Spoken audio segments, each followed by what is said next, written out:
all of my being. That was so wonderful, guys. I'm not, and I know I'm sitting by a Disney person. I didn't grow up Disney. Okay? I know, shocking. Shocking. I was a little man as a child. Do you know what I mean? And the older I get, I'm becoming a child again. But I really fell in love with that story watching you guys. That was some really great storytelling. I mean, there's so many great things I want to talk about. I want to begin with the ensemble. How determined you were, how I knew exactly where you were at every moment. That was beautiful to see. It was so beautiful to see everyone focused and energetic. Even to you lady, what's your name? Me? Yeah? Carly. The very, very end, you're just being so happy with Ariel. And it's gorgeous to see. It's beautiful storytelling, right? The unspoken storytelling that was going on. It was really, really, really beautiful. The use of the space. Who's the director? Okay. Congratulations. The beautiful space, the proximities, oh my gosh, let me look at my notes. I enjoyed how beautiful the ship was. The ship was gorgeous at the top of the show. I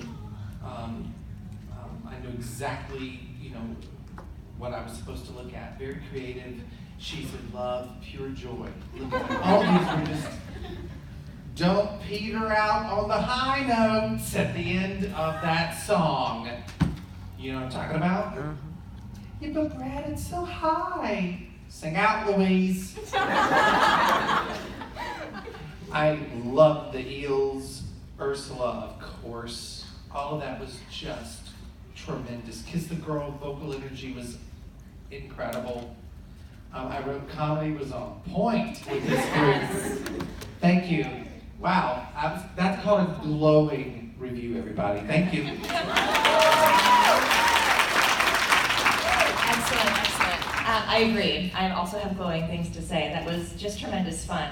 What I really, really love about this, and you should all take a moment to acknowledge how fortunate you are to have this, was how you made this story, The Little Mermaid, which started as an animated film, and then became a big, big, big Broadway musical.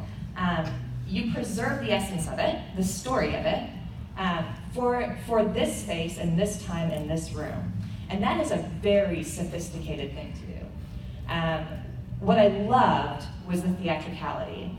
I really, really loved the concept of the ensemble in blue shirts creating the world of The Little Mermaid. The mermaids and the Ariel and the Mer sisters and their tails.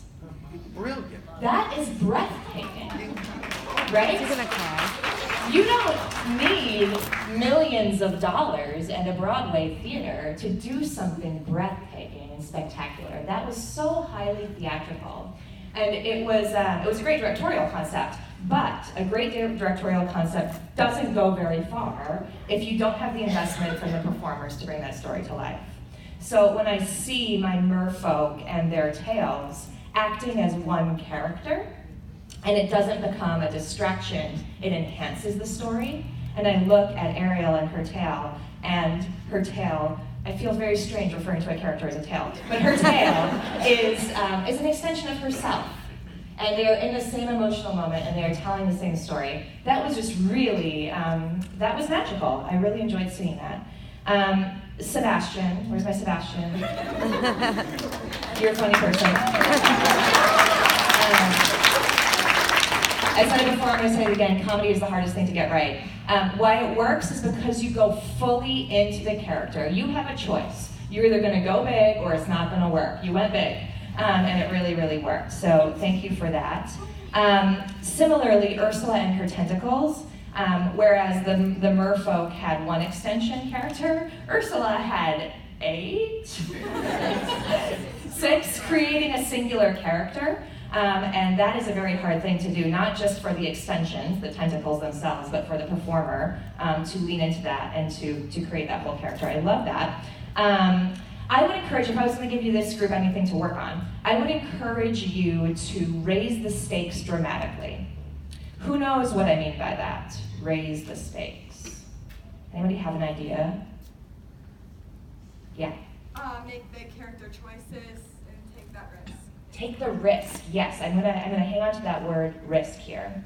Let's just recap this story. This is a story of a mermaid who falls in love with a human, someone outside of her world, and literally gives away her voice, her agency, her power in pursuit of that love, alienates her family, realizes what's truly important, and at the end we see two worlds coming together. That is an allegory, right?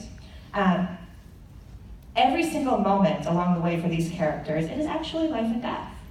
Think about the tremendous risk that Ariel puts herself in, puts her family in, her sisters, her father. Think about what Sebastian does, this hilarious, goofy character. This guy goes to land, gets chased by a chef who wants to eat him, right? Talk about a love story. The love that this friend has for another friend. So as you are refining this, polishing this story, up the stakes. Make it more important. Make this literally life and death for your characters, because in many cases it is. Because you're hitting all the emotional beats, and now I just want to see those magnified a bit.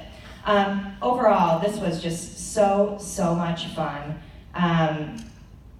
Continue along this route. The ensemble work that you're doing is great. I saw some really great ensemble choices along the way, and that's just going to make this whole thing even stronger next time. So congrats.